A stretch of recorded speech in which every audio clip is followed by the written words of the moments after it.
it for a second. We're pausing for a second still. Pausing. Pause. Deep breath.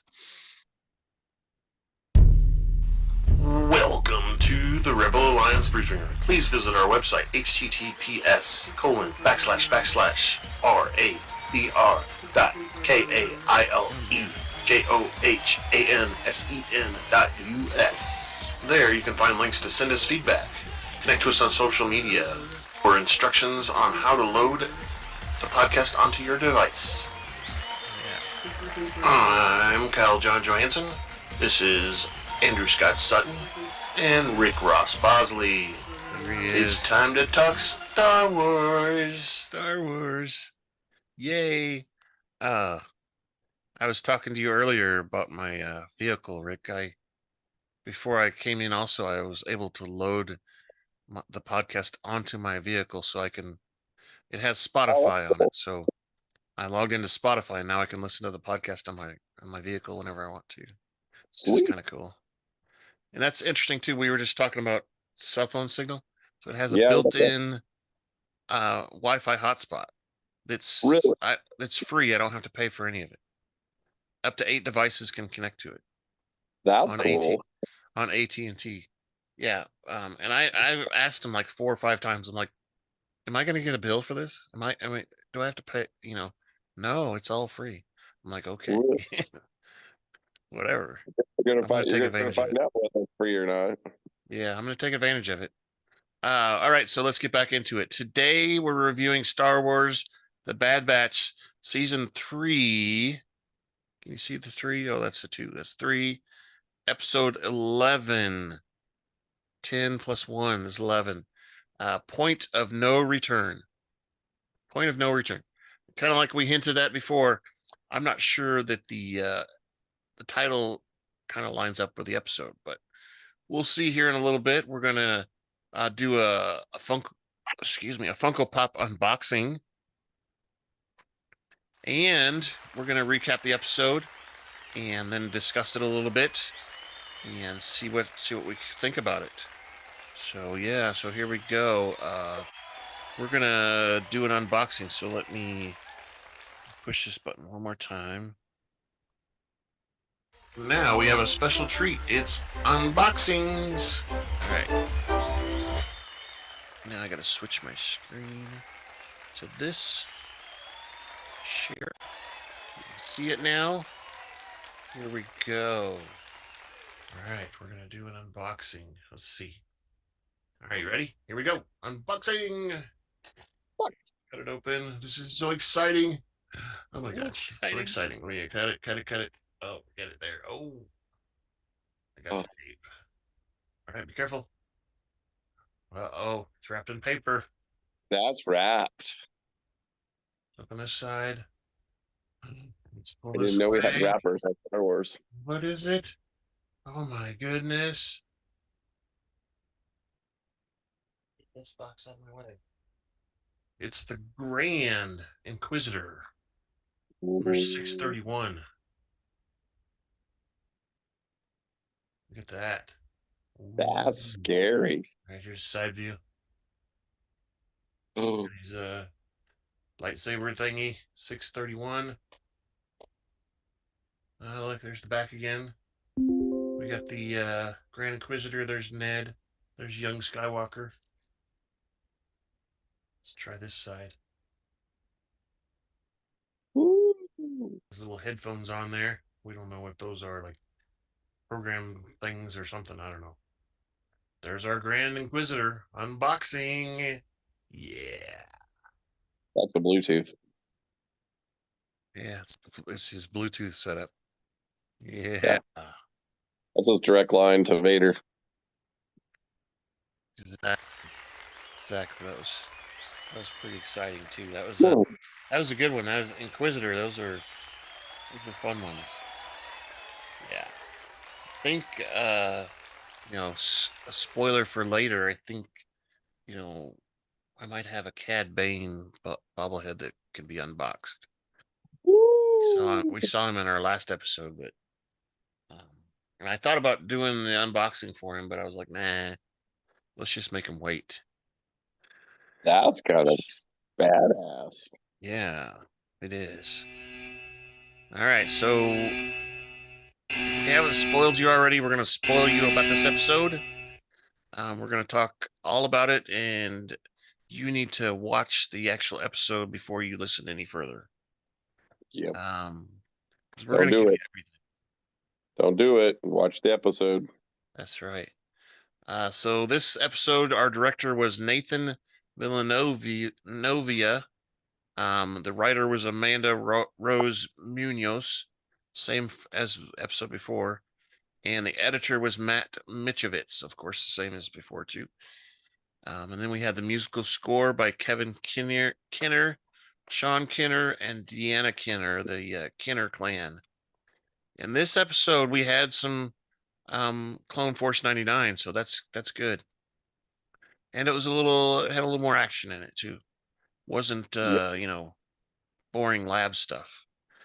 So we had D. Bradley Baker playing quite a few roles again. He played Hunter, Wrecker, Batcher, Crosshair, some clone troopers, Commander Scorch, and the Clone X Trooper. The CX number 2, I think, is what he was. And sorry, and we had Omega this time, and Omega, and then Michelle Ang played her, and she also played a villager. And we saw AZ3, the robot that is Omega's buddy. And we had an Imperial pilot, also played by Ben Diskin. So AZ3 and this Imperial pilot played by Ben Diskin. There was Lana Hazard and Miss Gaia, played by Andy Alo. And then we saw the remember those child clones that we saw a few episodes back? Mm-hmm. We saw a couple of those, and the only one that spoke was Mox. Yeah. And he's played by Daniel Logan, which I said before is the kid that played Boba Fett back in the prequels. He's now in his 20s, I think, anyway. But there was also someone named Ollie and a Stormtrooper number 1, played by Matt Lanter. And then we had Fee Genoa. She was hinted at in the last episode, but we never saw her, played by Wanda Sykes. Yep. And then we had Shep Hazard, the mayor of the island that we're on. He was also the same person played a Stormtrooper number 2. That person would be Emira Williams. And that was a mouthful, so I'm gonna play a commercial real quick. There were a lot of characters. And your next trip to Tatooine? Well, come on down to Pelly's Mod and Repair Shop, where our droids will spruce up your wagon. We'll service just about anything from Starfighter Corellian Y1300 freighter to a Vespa hovering scooter. If we don't have the part, we can get it. If you qualify for our special program, we'll provide you with any part our Jawas can get. Well, that's right. Come on down to Pelly's Mod and Repair Shop, where we can store fuel and upgrade your vessel. We're located at Tatooine's Mos Eisley Spaceport, Hangar 35. 35, which is about 6 doors down from Juan's and across the street from Aaron's. Wands. Just so you know. So again, this was Bad Batch season 3, episode 11, Point of No Return. It also aired on April 3rd, and this one that registered as 24 minutes instead of 25. And it was at the same timeline in Star Wars, 18 before the Battle of Yavin, which is when the first Death Star blew up. And that means it's time to grab your favorite beverage, pull up your chair, and join us in the Rebel Alliance briefing room. My beverage is about gone. Yeah. Mine is halfway, and it's a coffee. I don't know if you can recognize that, but that's Dutch Oh, Dutch Brothers. Yeah. Yeah. And I got a called a Nitro, and it's strong. I don't know if I'm gonna be able to drink it all. What'd you get? I've never been to the Dutch Brothers one. Yeah, it's called a Nitro cold brew is what it's called. Cold brew.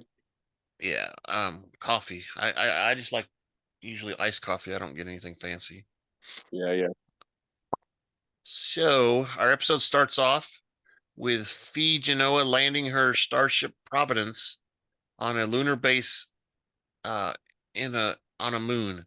She reminds her power droid Mel 221 about the importance of following orders, including crawling through corrosive green goo.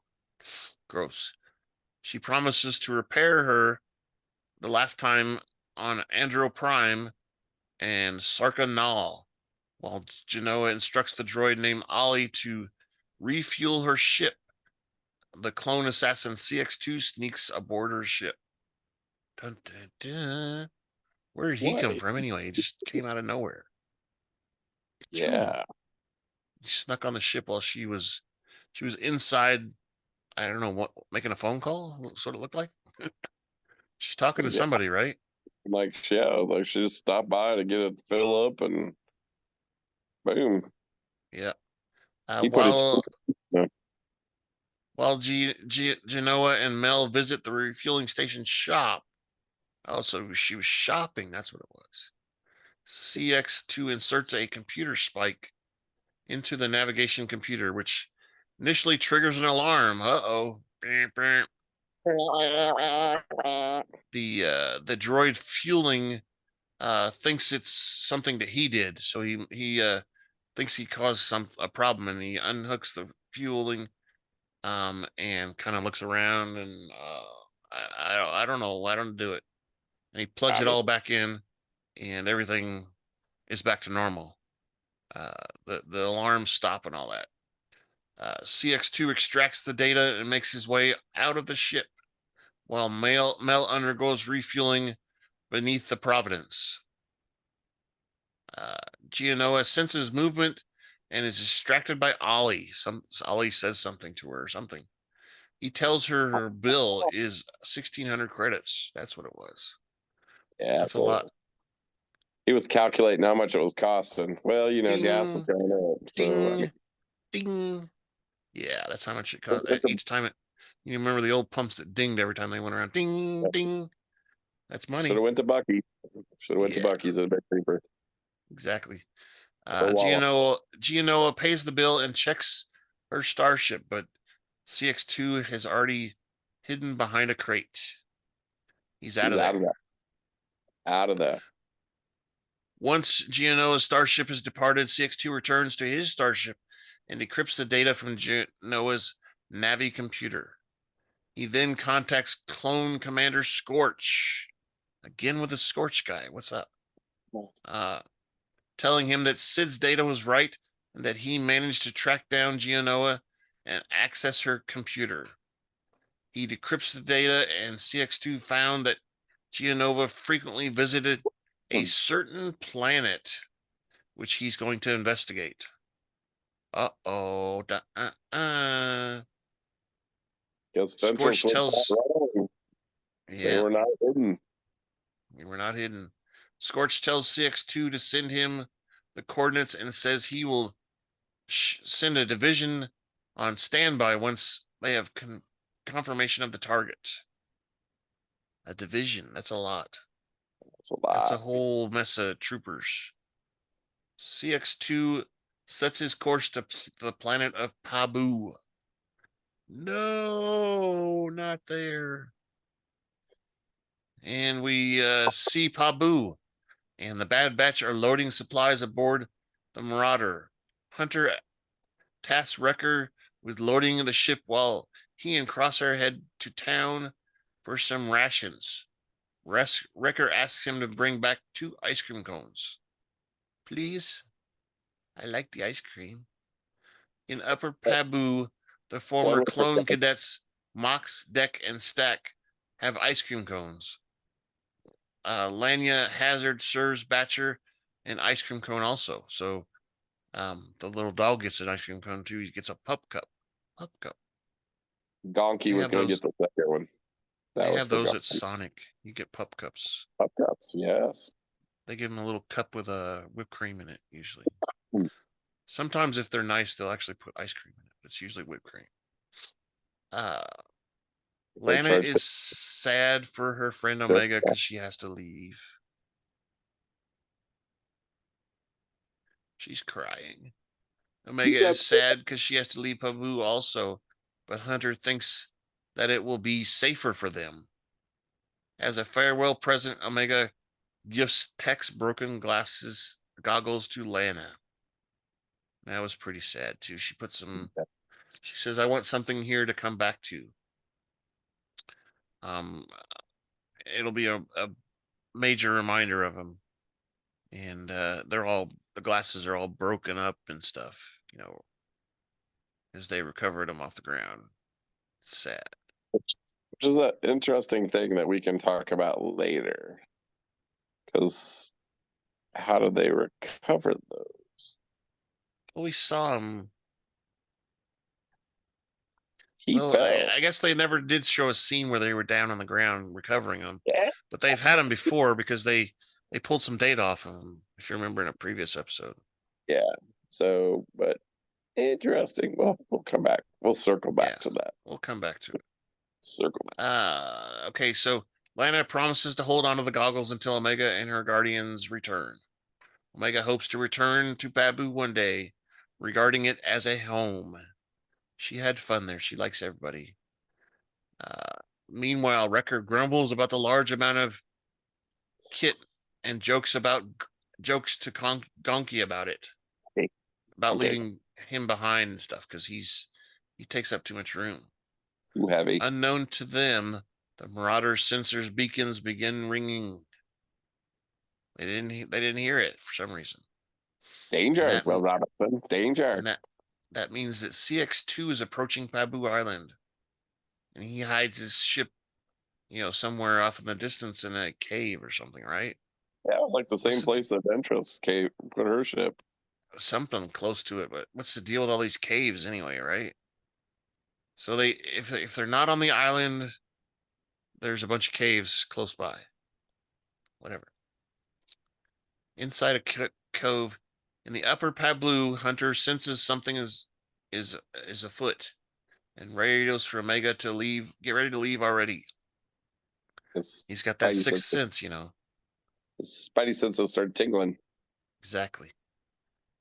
So we see CX2 climb the Archeum where he sights Omega walking with Lana. That's that area on the island. It's got the high tower on it. So he's up there so he can see has a better point of view. CX2 contacts Scorch, confirming he has sighted the target. I've seen her. She's here and alive. Scorch orders him to prevent Omega from escape, but warns him that the target must be recovered and unharmed. Don't hurt her. We need her badly. She has to be alive. He says, don't repeat your mistakes. If the other clones get in his way, Scorch orders CX2 to eliminate all of them. Ooh. That light came on. I'm getting a big shine now. My bald head's being spotlighted. There we go. That's better. All right. Shepard and Lina bid the Bad Batch and Omega farewell. Later, CX2 uses a long-range blaster to fire several time-rigged explosions into the hull of the Marauder.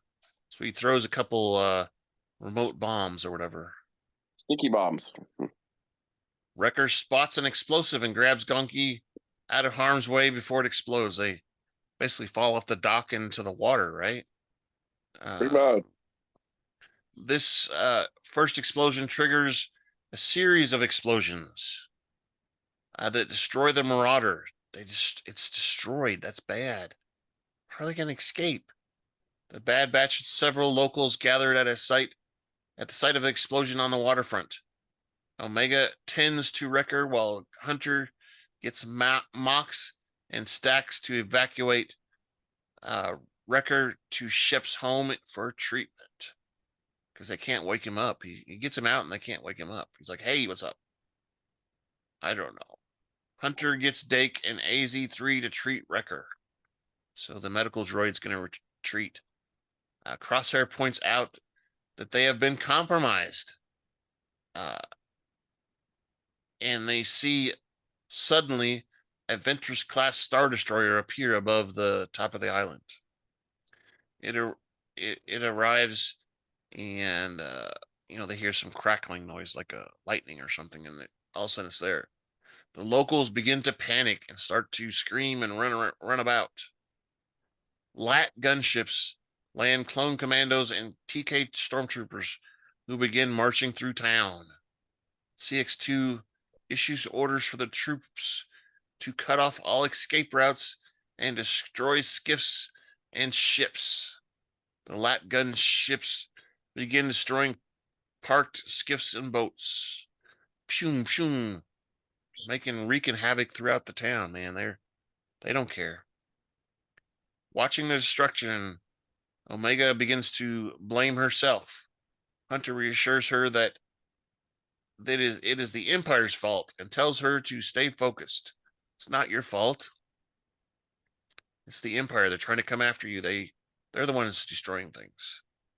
Crosshair says the Empire is blocking their escape. And for some reason, their comms are blocked too, so they can't communicate. He proposes stealing one of their gunships so they can contact Echo. Hunter says he will handle it while the two of them head to Shep's home. I guess to see Wrecker. Catch Wrecker, yeah. Make sure he's okay, not dead, right? Because we don't know at this point if he's alive or not. Can't wake him up, that's all we know. Meanwhile, CX2 orders the stormtroopers to search every domicile for Omega. We're not leaving here without her. Mayor Shep Hazard confronts CX2 for the unprovoked Imperial attack on his village and people. The hell are you doing? I mean, what are you doing there, buddy? Well, we're peaceful people. Yeah. You destroyed our ships. I'm the mayor here, my people. When CX2 explains they're searching for a fugitive, Omega, and displays a hologram, Shep condemns the destruction of their docks and fishing skiffs, which the locals depend upon. How are they going to get fish anymore? We're going to starve. CX2 disagrees, saying that he only cut off their means to escape, warning that he can do much worse. I can destroy it all, dang it. I got the power.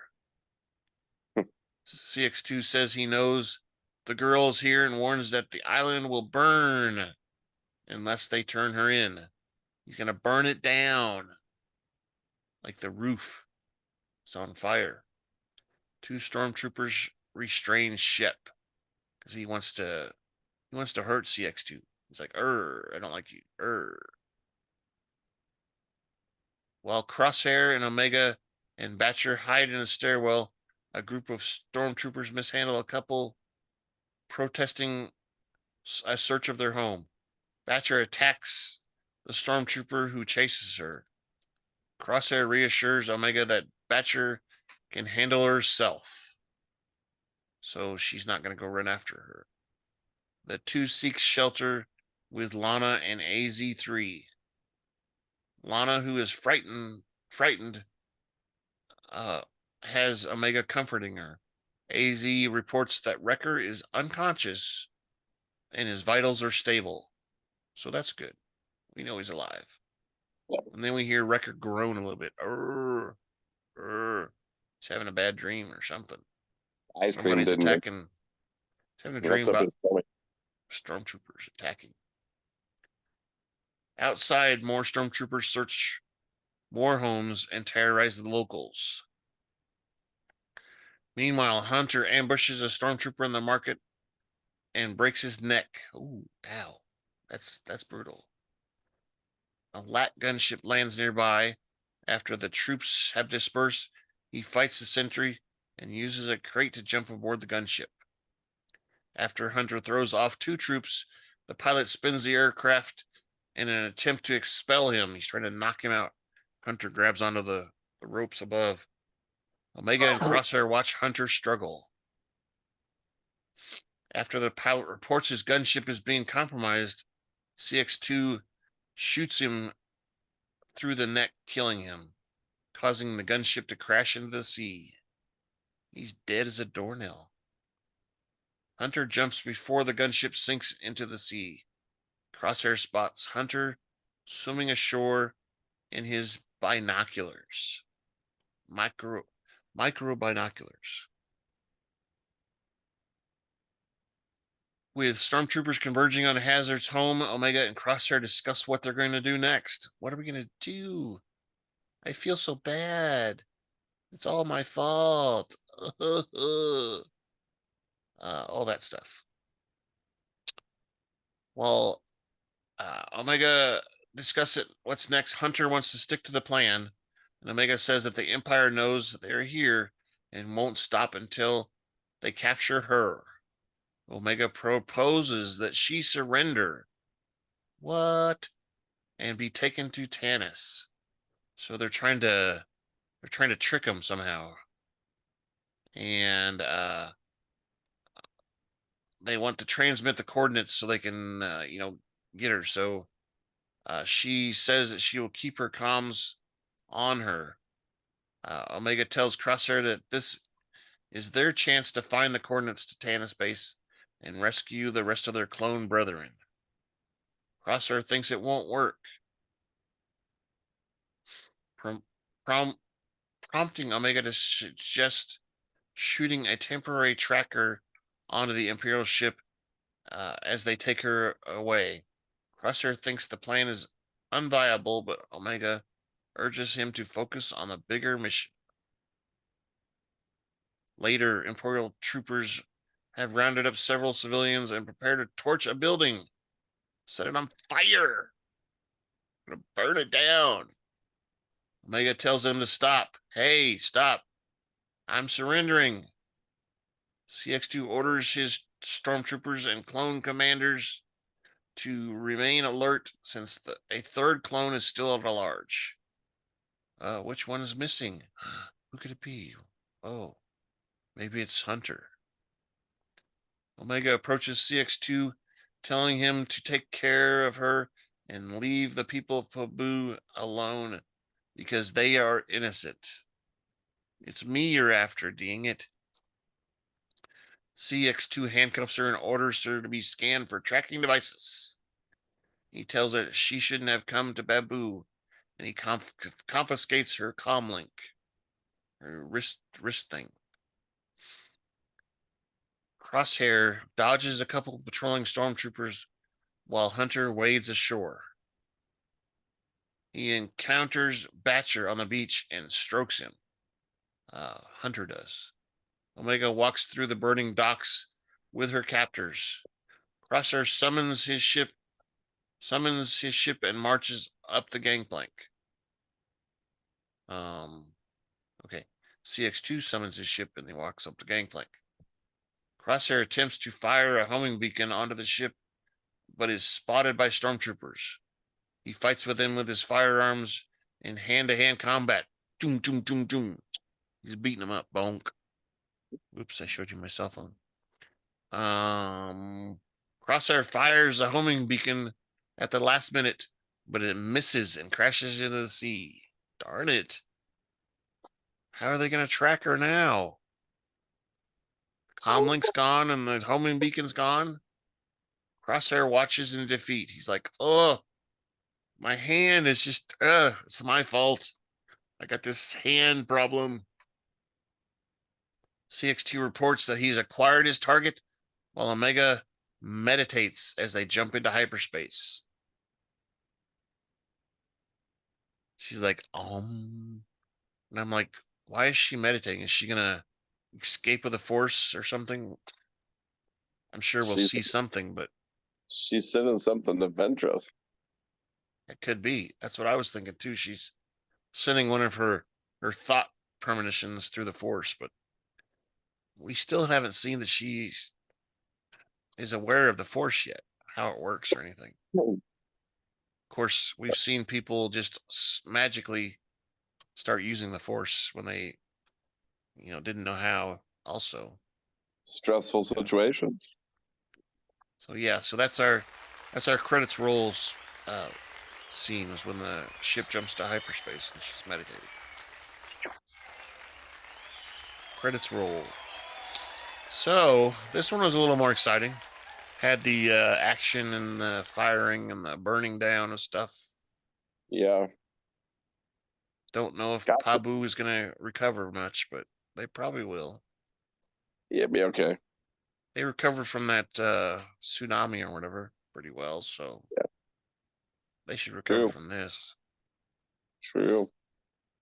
Hopefully they'll be able to repair some of their ships, but I don't know. I think kind of like what CX2 said is, he only destroyed what was needed. He didn't destroy everything. Yeah. Build new ones. Yeah, so this So- was a weird one too. We didn't have Hemlock or Emery Carr in it, but we had pretty much everybody else, right? Yep. The Hazards and the kid clones and the other clones and Wanda Sykes. Everybody was there. P. Big Genoa. It was Some pretty good. questions. Got some questions on this one, man. Got some questions. Like what? Like what? Well, okay. So the first thing is the glasses. So Tech falls. He's wearing the glasses. They leave. How do they end up with the glasses? Like, something had to happen. So Yeah, I'm sure we never saw it, but I'm sure they maybe came back and did a manhunt for him and, kind could of be. thing. And Could be. probably gave up because, they couldn't find him or whatever. Or someone Second, else was coming. Go ahead. Yeah.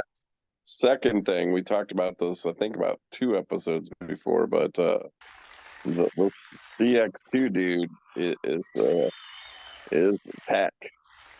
I'm convinced. You think so? But I have another theory if it's not him, because if it's not him, it's a clone of Crosshair. Well, I think that all of those CX clones are because they sound exactly like they have the same whispery, raspy voice and everything. You Well, just don't see them with a piece of grass in their teeth. so I Or- watched it. Yeah, I watched it, and then I actually watched this episode 3 times because I was like, wait a minute. So he actually has Crosshair's voice. And I Yeah, know it's the same voice actor. I mean, we get that, I get that, whatever. But purposely, there was some moments where he sounded like Crosshair. exactly there's- like Crosshair. There's 2 times where he sounds like Tech Huh. as the agent. So that's like an Easter egg of some kind. There has to be something here. There is something definitely Easter egg with this episode with him. Because what is it? D. Bradley Baker, is that his name? Yep. He's not letting that voice out of character and unintentionally. So there's something going on here. You would hope so, right? Yeah, and I have not held out hope that that Tech is gone either because we never officially saw anything. We never saw him again. Yep. Usually in Star Wars that means they're not dead. But they strangely enough basically stopped looking for him. Yeah. And why would they do that? If he's still gone and they don't have a a body, why would they stop looking? Why would you give up? Yep. Because they don't leave anybody behind. Yep. That's one of their things. First being with a clone, but also they're their Clone Force The 99 is even more stronger on that idea. So Yep. I've always thought that he's going to come back at some point, and I've been looking forward to him coming back, but I don't know when. I hope it's not the last episode. But it Even when probably he will be. realizes it's her, like when he, identifies her, like there's this kind of like pause, like he's like making a connection, like I don't know. There's something that we're gonna, in an episode or two, we're gonna be like, yeah, that's it. Yeah, So so I don't know if you picked it up from previous episodes when they first started talking about these CX clones. I think they mentioned that they have the ability to wipe their memories. So, like, they go on a mission and they can wipe their memory of the mission, and so they yep, can't talk about it. yep. So I'm wondering if that's what's also, if it's tech, that could be part of it. They wiped his memories, and he Could doesn't. be. And you know how they always do it in shows like this.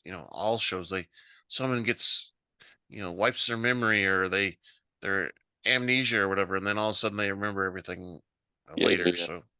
So who knows? Well, Who knows? didn't get But clean. There was a spot or two.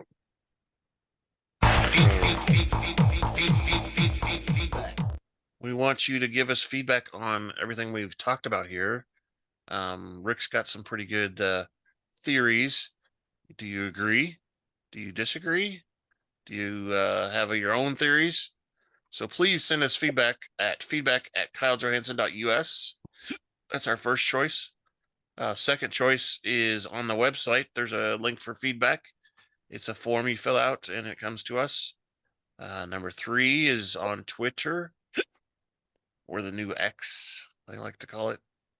At super_duper_pod. On the Blue Sky Network, which their logo is a butterfly.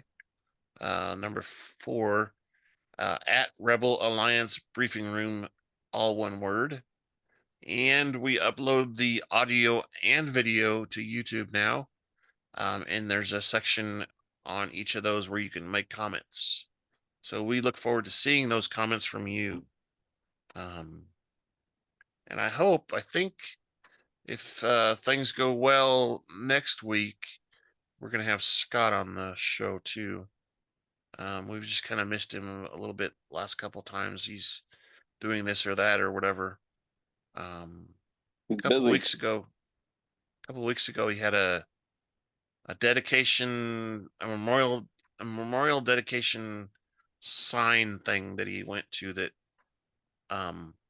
the orphanage that he was adopted from put up a memorial plaque basically stating this or whatever. And yeah, I don't know if you knew, but my friend Scott was adopted. Him and his brother were adopted together. Okay. Anyway, I did not know that, but I did know that they were adopted. Yeah. So he's kind of like Luke and Leia. Exactly. He identifies very closely, maybe. I don't know. I knew there was something about that guy. Except there's no I don't think there's any force there.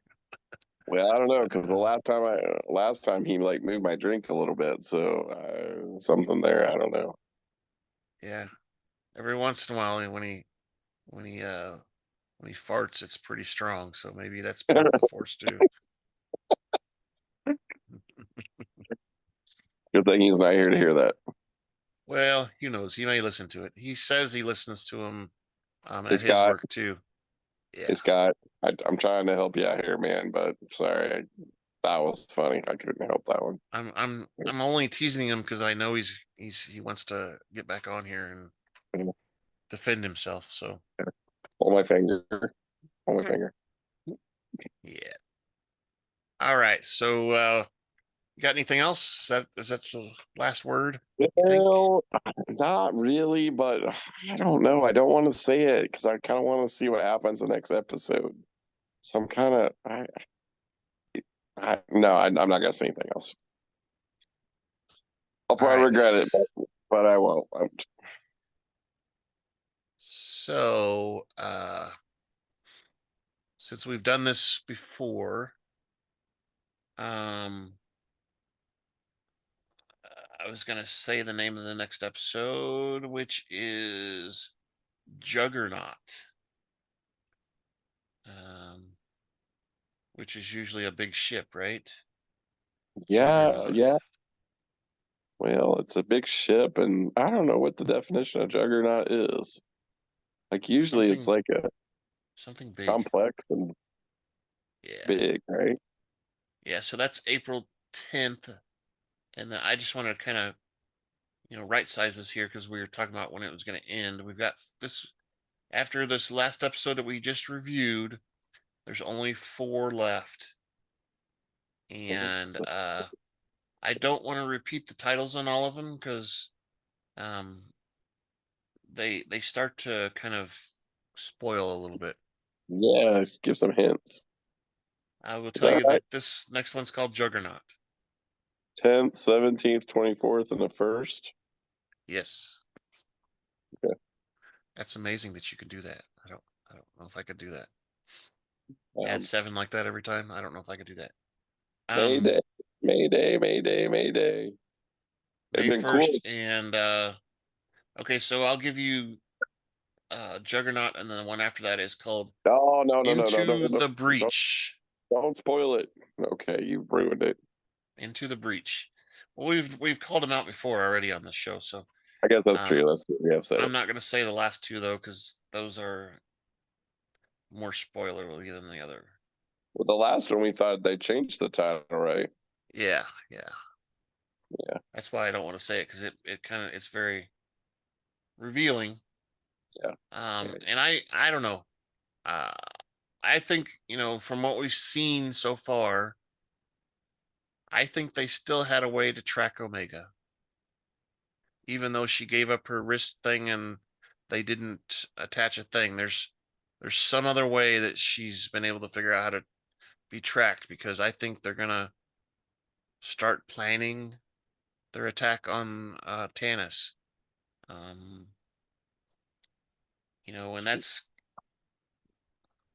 that's a whole different thing too. Is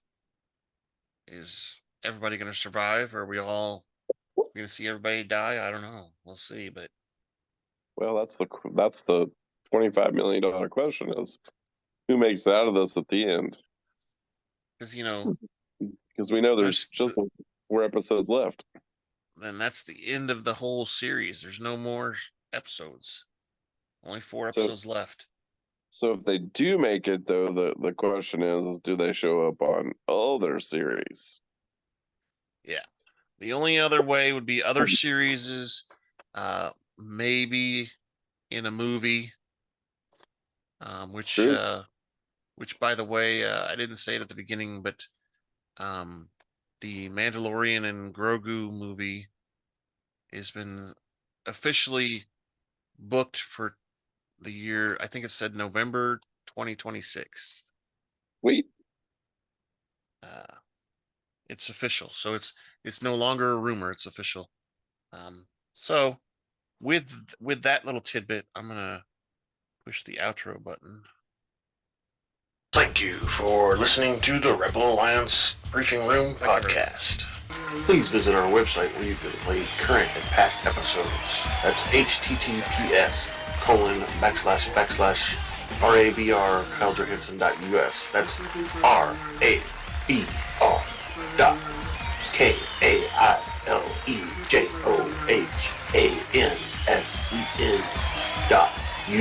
RABR.KAILEJOHANSEN.US. On the left-hand side is a navigation menu. You can use this to learn how to load the Rebel Alliance Briefing Room podcast on your Android or Apple phone and tablet. And we have direct links to our podcast on Apple and Google Podcasts. Please participate by connecting to our social media, answering questions of the week, or submitting feedback directly from the site. Again, all of these are available at the Rebel Alliance Briefing Room website at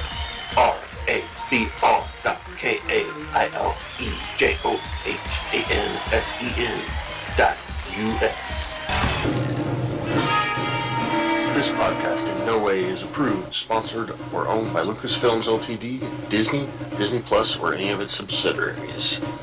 All opinions are solely owned by Kyle and or Scott and in no way express the views or opinions of their past or present employers.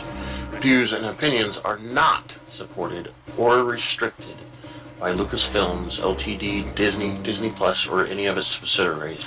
Any rebroadcast, reproduction, or any or other use of this podcast and its affiliate sites without consent of Super Duper Podcast Network and its host is prohibited. I am Kyle John Hansen, and this is Andrew Scott Sutton. Say goodbye now. He's not here today. It's me and Rick today. So yay. That was our episode. We'll see you guys next week. Can't wait.